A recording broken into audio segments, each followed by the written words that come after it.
이스라엘의 제3대 왕이었던 솔로몬, 여호와의 성전을 짓고 그리고 왕권을 강화하고 주변의 모든 나라들이 이스라엘과 화평하였던 그러한 부귀영화, 그런 것들을 다 누렸습니다. 7년간 성전을 짓고 13년 동안 왕궁을 짓고 여러 성읍들을 중건하고 그리고 이스라엘을 아주 견고하고 그래서 경제적으로 부하고 이스라엘 사람들이 그 솔로몬이 다스리던 나라에서 살 때에 정말 은금이 뽕나무처럼 많고 그렇게 경제적인 풍요함을 누렸던 그러한 시대입니다. 하나님이 주신 지혜로 백성들을 잘 다스리고 정의를 굳게 하지 않고 바르게 했을 때 하나님이 도우셔서 경제적인 풍요와 함께 솔로몬이라고 하는 이 이름처럼 샬롬, 이스라엘 백성에게 샬롬이 있게 하는, 평화가 있게 하고 안녕이 있게 하고 또 복지가 있게 하고 그러한 상황 속에서 살게 하셨습니다. 그런데 하나님께서 그 이스라엘의 왕을 세울 때에 신명기에 보면 율법서를 사본을 놓고 늘 그 율법서를 읽게 하고 그 말씀에 따라서 정의와 공의 그리고 사랑의 삶을 살아가도록 왕에게 꼭 부탁하도록 이렇게 했습니다. 솔로몬이 여호와의 말씀을 사본을 분명히 만들었을 거예요. 그런데 그 말씀을 제대로 읽었는지 안다고 생각했는지 모르겠지만 그의 삶에 보면 말을 얻기 위해서 백성을 애굽으로 다시 보냅니다. 그리고 아내를 많이 두지 말라 그랬는데 아내를 많이 두고 병거를 많이 두지 말라 그랬는데 병거를 많이 두고 하나님을 의지하는 곳에서 점점점 멀어져 가지요.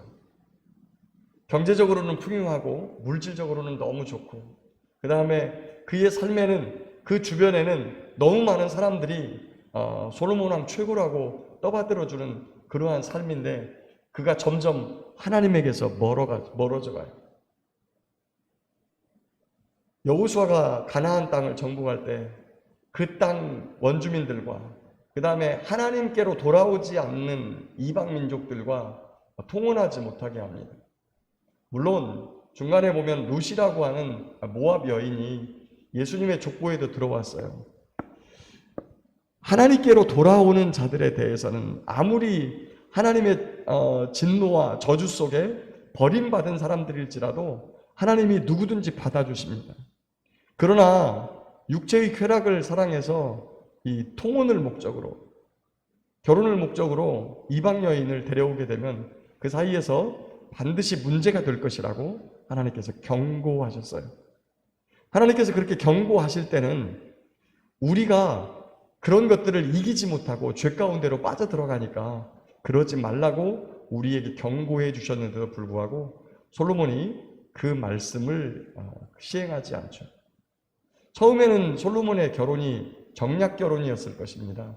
그것도 솔로몬이 찾아가서 사정을 해서 정략 결혼을 한 것이 아니라 아마 그 나라에서 솔로몬의 나라에 다윗이 번성해 놓아가지고 강대해진 나라와 화친하기 위해서 애굽에서 오고 모압에서 오고 에돔에서 오고 시돈에서 오고 헷에서 오고 여러 민족들이 자기의 공주를 마치 솔로몬에게 진상하듯 바쳤을 거예요.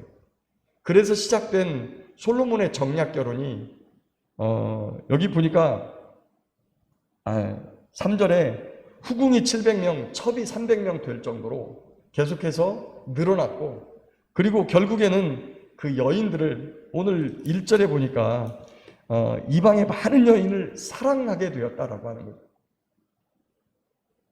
우리의 마음은 참 넓어요. 넓어서 많은 것들이 들어갈 수 있습니다. 많은 것들이 마음속으로 들어갈 수 있어요.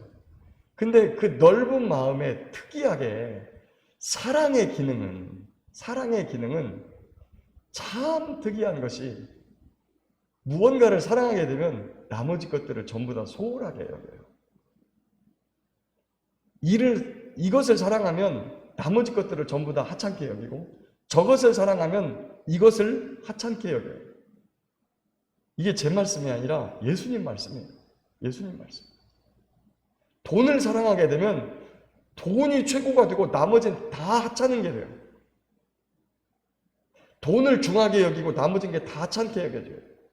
심지어 나는 하나님은 사랑해.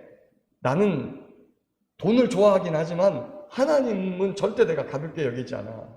근데 놀랍게도 예수님의 말씀을 따르면 그렇지 않습니다. 사람의 마음의 기능이 한 가지에 집중하더라고요. 솔로몬이 이방 여인, 그것도 하나님께서 하지 말라고 한 것을 사랑하게 되니까 하나님에게서는 멀어지죠. 오늘 이 11장에 3절 끝에 보니까 여인들이 왕의 마음을 돌아서게 하였더라. 4절에 보니까 솔로몬의 나이가 많을 때에 그의 여인들이 그의 마음을 돌려 다른 것들을 따르게 했어요. 9절에 보니까 솔로몬이 마음을 돌려 이스라엘 하나님 여호와를 떠났어요. 저와 여러분이 오늘 또 사랑하는 게 무엇일까요? 내가 사랑하는 게 무엇일까? 하나님인지 아니면 이 세상 것인지, 돈인지 아니면 나의 건강을 최고로 여기는지, 내게 주신 사람에게 푹 빠져가지고, 내게 주신 이런 환경에 푹 빠져가지고 하나님의 말씀을 어기고 있진 않은지 우리 자신을 돌아보아야 합니다. 또 한 가지는 그동안에 하나님께서 이스라엘과 모든 화평하게 만들었던, 샬롬하게 만들었던 환경들이 자꾸만 변해지는 거예요. 그래서 오늘 14절에 보니까 에돔 사람 하닷을 일으켜서 솔로몬의 대적이 되게 하시고, 그 다음에 23절에 보니까 엘리아다의 아들 르손을 일으켜 솔로몬의 대적자가 되게 하시고, 26절에 보니까 솔로몬의 신하 느밧의 아들 여로보암이 또한 손을 들어 왕을 대적하게 되었다라고 합니다. 그 이유는 솔로몬이 여호와를 버렸으므로, 여호와에게 돌아섰으므로, 여호와를 버리고 그 33절에 보니까 이는 그들이 나를 버리고 시돈 사람의 여신 아스다롯과 모압의 신 그모스와 암몬 자손의 신 밀곰을 경배하여 그의 아버지 다윗 행함 같이 하지 아니하고 내 길로 행하지 아니하며 나 보기에 정직한 일과 내 법도와 율례를 행하지 아니함이니라 라고 말씀합니다. 우리와 늘 화평했던 사람들이 우리에게 등을 돌리고 우리와 원수가 되고 하는 일들이 만약에 생긴다면 혹시나 내가 하나님에게서 돌아섰기 때문에 이런 일이 발생하지 않는가라는 부분을 돌아보아야 합니다. 물론 다윗처럼 하나님을 여전히 신실하게 사랑하고 있어도 요압같이 그의 마음을 후비고 그리고 그의 대적자가 되는 경우가 있습니다. 예수님처럼 늘 하나님을 신실하게 따라가고 한 번도 하나님을 버린 일이 없어도 주변의 제사장들이 그리고 바리새인들이 사두개인들이 그를 붙잡아 죽이는 그러한 일이 생겨요. 그것은 십자가를 지는 과정 속에서 생기는 고난이고, 우리의 삶 속에서 우리가 하나님에게서 돌아서면 하나님과 누렸던 이 샬롬이 깨지게 되면 우리의 삶에서도 샬롬이 깨진다라고 하는 것들을 오늘 우리에게 보여주고 있죠.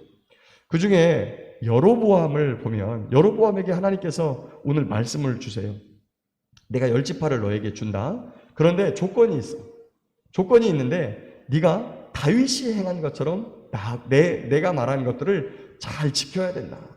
그러면 네게서 왕위가 떠나지 않을 것이다. 네 후손에게서 왕위를 내가 빼앗지 않을 것이다. 이게 누구에게 주셨던 약속이에요? 다윗에게 주었던 약속입니다. 다윗 언약, 사무엘하 7장에서 다윗이 장차 이 땅에 오실 그리스도 예수님을 통하여 영원한 나라와 영원한 왕권을 약속했던 그 약속이 여로보암에게도 주어지는 거예요. 그런데 여로보암은 그 당대에 자기 자신의 삶에 이 왕위를 지키기 위해서 우상을 만들죠. 단과 베델에다가 금송아지를 만들어 놓고 이것이 우리를 애굽에서 인도해낸 여호와다라고 섬기면서 살아갑니다.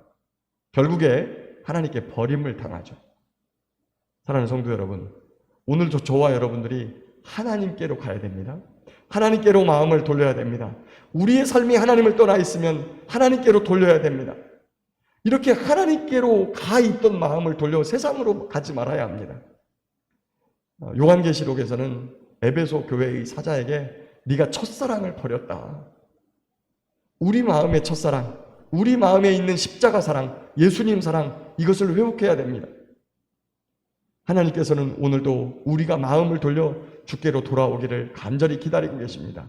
솔로몬에게 이 일로 말미암아 2번이나 나타나서 너 그러지 말고 하나님 제대로 섬겨야 된다라고 하나님께서 직접 말씀을 하셨어요.